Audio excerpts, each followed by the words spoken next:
নমস্কাৰ মই doctor Mridul Malakar district মাইক্ৰোবায়োলজিষ্ট অৰ্থাৎ জিলা আঞ্চলিক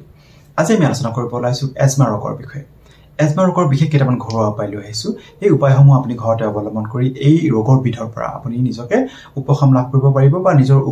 সমস্যা লাঘৱ কৰিব পাৰিব ভালেখিনি কমাই আনিব পাৰিব আহক আজি ভিডিঅ'টো আমি আৰম্ভ কৰো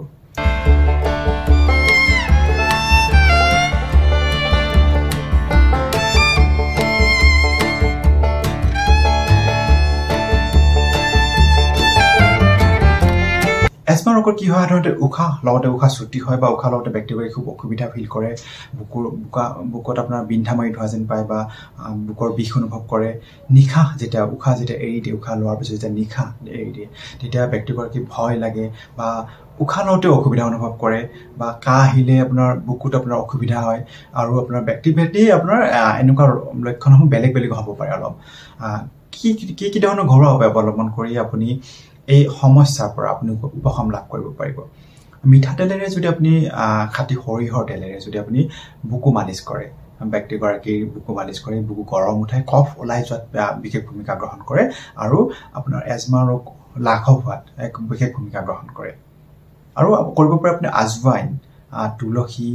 আৰু কলা জালুক আদা মিশ্ৰণৰ চাহ যদি বনায় তেতিয়াও আপোনাৰ এজমা ৰোগ লাভ হোৱাত একদম সমস্যা কমি অহাত বিশেষ ভূমিকা গ্ৰহণ কৰিব পাৰে গতিকে আজৱাইন তুলসী জালুক আৰু আদা মিশ্ৰণ কৰি আপুনি চাহ বনাব পাৰে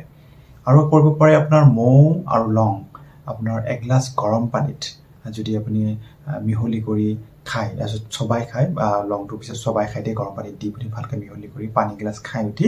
ই হাওঁফাওঁ মজবুত কৰাত বিশেষ ভূমিকা গ্ৰহণ কৰে গতিকে এজমাৰ সমস্যা আপোনাৰ কম হোৱাত যদি হাওঁফাওঁ মজবুত হয় এজমাৰ সমস্যা আপোনাৰ কম হোৱাত বিশেষ ভূমিকা হ'ব আৰু এটা কৰিব পাৰে আপুনি 1 চামুচ মৌ আপোনাৰ পিঁয়াজৰ ৰস অকণমান পিঁয়াজৰ ৰসৰ লগত মিহলি কৰি তাত অকণমান কলা জালুক দি পিনে আপুনি যদি খায়